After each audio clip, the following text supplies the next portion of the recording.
series, I think, of very highly productive meetings, and we also witnessed, as you have seen, a number of government-to-government arrangements that will strengthen the growing ties between India and New Zealand. Prime Minister Modi and I have also issued a joint statement that I think captures the wide range of topics that we have discussed, the arrangements that we have finalised, and the areas of cooperation that we are determined to pursue into the future. I hope that our meeting has left Prime Minister Modi in no doubt about the profound depth of New Zealand's commitment to building a deep, broad-based and enduring to doing more with India across a wide range of areas: defence and security, trade and economics, people-to-people ties, education, tourism, sports and culture. Our two-way trade today stands at around $3 billion New Zealand dollars a year, but there is huge potential to grow, and it is in that context that I want to say thank you, and I'm pleased to welcome the efforts of Minister Goyal and Minister Macleay on their agreement announced yesterday between New Zealand and India that we will launch immediately comprehensive free trade agreement negotiations, making sure that we work towards a balanced, ambitious and comprehensive agreement. The negotiations will expand opportunities for both our countries and our peoples, and we look forward to reaching a mutually beneficial agreement. On defence and security, Prime Minister Modi and I discussed the challenging strategic outlook in the Indo-Pacific region, and I reiterated New Zealand's strong commitment to working with India to address shared concerns over our respective interests and contributions to ensure a strong and stable and prosperous region. And that's a theme that I plan to pick up in my speech at the Raisina Dialogue this evening, and again I feel incredibly privileged for the honour to be able to make that opening keynote address at this major international conference. The Prime Minister and I, as he alluded to, also discussed a number of practical areas where New Zealand and India are deepening our defence and our security cooperation. For example, in maritime security, the Royal New Zealand Navy currently leads Combined Task Force 150, coordinating multinational efforts to protect trade routes and counter smuggling, piracy and terrorism in the Indian Ocean and the Gulf of Aden. We are working closely with India on this mission, and later this week the RNZ frigate Takaha will arrive in Mumbai. I was also pleased to witness the agreement of the new bilateral defence cooperation arrangement with India that reflects our ambition to enhance defence cooperation and adds an important new dimension to our strategic engagement. The Prime Minister and I have also announced that New Zealand will become a member of the Indo-Pacific Oceans Initiative. This initiative promises to drive deeper engagement between India and its regional partners. And the Prime Minister and I also discussed the deep links between our peoples. The depth and importance of these links, I think, are reflected in the delegation of proud Kiwi Indians that I have brought with me on this mission. They represent a community with achievements in every facet of life in New Zealand, from business to law, education, the media and sports. And of course, as the Prime Minister alluded to, sports is a shared passion between our two countries and our peoples. And it was definitely my pleasure just to witness the Sports Memorandum of Cooperation between New Zealand and India. That arrangement allows us to develop new ways to collaborate across high-performance sports, the exchange of programs and skills and technology and innovation, research and people. And in 2026 we will mark 100 years of sporting ties between our two countries, and it's entirely appropriate that we celebrate this milestone, including a visit by the Indian men's cricket team in November 2026. I have brought with me cricket greats Ross Taylor and Ajaz Patel, and that has been a way for us to celebrate and deepen the links between our two cricket-mad nations. And I do want to say to the Prime Minister, I really have appreciated him not raising the recent loss of New Zealand to India in the recent game that we played in Dubai. And I haven't mentioned any of the Test Series wins that we had on our recent trip to India either. So let's just keep it that way and we'll avoid a major diplomatic. The Prime Minister and I, as you know, have also witnessed an exchange of a number of arrangements that are going to deepen the economic, the cultural, the scientific and the people-to-people links between our countries.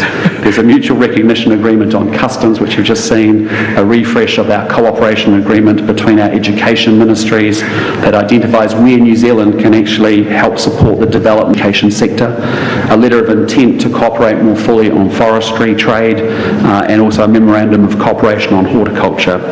And so to give effect to the various areas of new cooperation, my government has also confirmed that we will need more people on the ground in India, and that is why New Zealand is looking to increase our diplomatic footprint in India by more than 60%, underscoring our commitment to the relationship and go even further.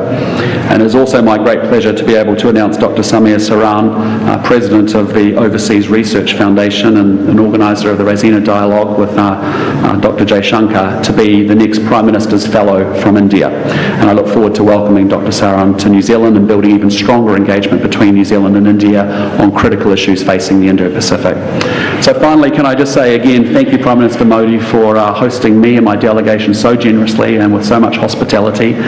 We do look forward to broadening and deepening the relationship between our two great countries, and I also of course offered to reciprocate Prime Minister Modi's warm and generous hospitality by inviting him to New Zealand whenever his schedule makes that work.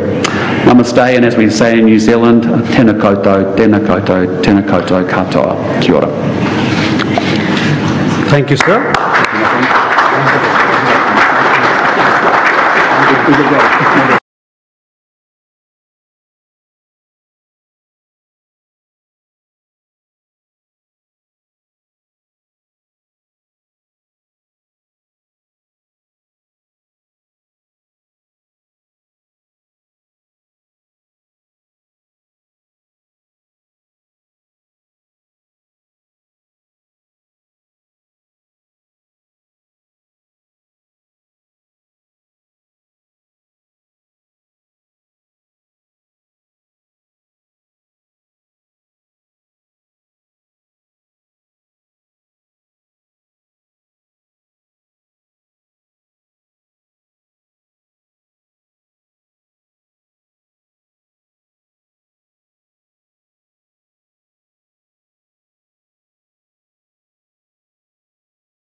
Congress के प्रदेश अध्यक्ष ने जो माननीय मुख्यमंत्री देवेंद्र जी फडणवीस साहब के ऊपर जो टीका टिप्पणी किया है वो गलत है, निंदनीय है।